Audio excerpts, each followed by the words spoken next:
अलवर के सिलीसेट क्षेत्र में चल रही बोरिंग विवाद को लेकर किसानों का आंदोलन अब और अधिक उग्र होता जा रहा है। प्रशासन से वार्ता विफल होने के बाद किसान अब सड़कों पर बैठ गए हैं। प्रदर्शनकारी किसानों का कहना है कि जब तक उन्हें लिखित या संतोषजनक आश्वासन नहीं मिलेगा तब तक उनका धरना प्रदर्शन जारी रहेगा। इस मौके पर सरपंच प्रतिनिधि भविंदर पटेल ने कहा कि चाहे ईंट से ईंट भिड़ानी पड़े, कितनी भी बड़ी लड़ाई क्यों ना लड़नी पड़े, हम पीछे नहीं हटेंगे। फिलहाल किसान सड़क पर डटे हुए हैं और प्रशासन के खिलाफ नारेबाजी की जा रही है। वहीं किसानों के प्रदर्शन को देखते हुए इलाके में पुलिस बल की तैनाती कर दी गई है, जिसको लेकर किसानों और पुलिस के बीच तनाव बरकरार है।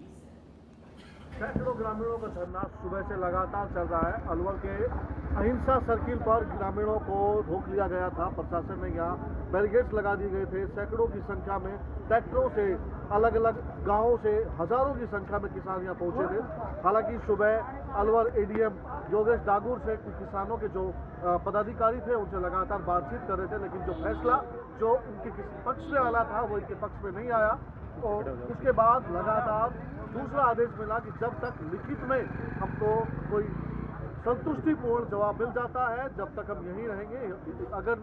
अगर जवाब नहीं मिलता है तो हम लगातार धरना प्रदर्शन करते रहेंगे। हमारे साथ क्या अभी जवाब क्या मिला है तो क्या अभी उन्होंने हमें पहले कहा था कि हम 2 घंटे के अंदर आपको एक लिखित में जो हम सीएमओ में भेजा है हमने वो आपको देंगे कि भाई हमने भेज दिया है कि यहाँ पे जो पानी की व्यवस्था है उसको हम कहीं और व्यवस्थित करके आप लोगों से एक समझौते के तरीके से इसको आगे बढ़ाएंगे। लेकिन इनका वो 2 घंटे भी पूरे हो गए, अब इन्होंने दोबारा 2 घंटे कह।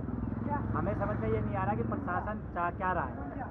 पिछले 22 दिनों में हमारे अलवर के प्रशासन की सबसे बड़ी निकम्मापन हम ये मानेंगे कि पिछले 22 दिनों में वो सीएमओ तक ये चीज़ भेज ही नहीं पाए। मतलब कितनी शर्म की बात है कि 22 दिन तक लोग यहाँ बैठे हैं। यहाँ बैठे हुए 4 किलोमीटर दूर 5 किलोमीटर दूर बैठे हुए प्रशासन को ये तक सोचने को समय नहीं मिला कि हमें वो भेजना चाहिए। दिक्कत क्या है? अगर अलवर में पानी जाता है तो दिक्कत क्या है?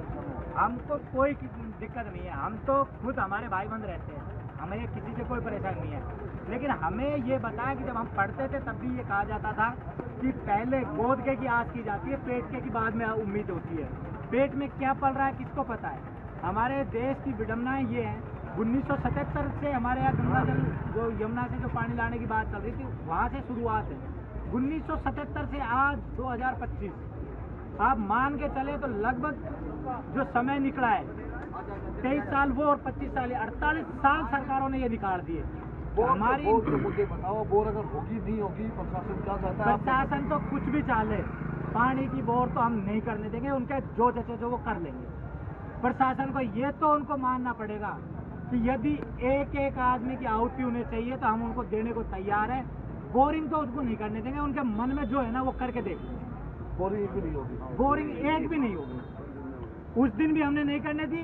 जिस नेता के एक चटक है वो नेता यहाँ के चटक मिटा ले अपनी। आंदोलन कब तक चलेगा? जब तक सरकार का मन चाहे चलता रहेगा।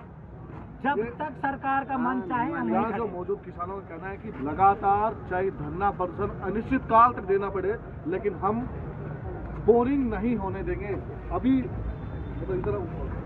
अभी जैसे ही किसानों के जो पदाधिकारी थे उनसे जब एडीएम ने बात की तो उसके बाद समय लगने का जो दौर चला तो यहाँ किसान पंगत लगाकर या पेट पूजा करने लगे, क्योंकि इनको आदेश मिला था कि अभी लगातार 3 से 4 घंटे का समय लगेगा। तो जितना समय लगता है जब तक आप पेट पूजा कर लीजिए, उसके बाद जो भी हमारे पक्ष में निर्णय आता है उसके बाद आगे की रणनीति तय की जाएगी। क्योंकि किसानों का कहना है कि जब तक हमको लिखित में कोई जवाब संतुष्टिपूर्ण जवाब नहीं मिलता जब तक हम यहीं यथावत रुके रहेंगे। अगर जवाब मिल जाता है तो उसके बाद जो पुराना जो धरना प्रदर्शन है सिलीसेट में वहाँ लगातार जारी रहेगा जब तक सरकार अपने निर्णय को वापस ना ले ले। अलवर से संस्मरण के लिए मैं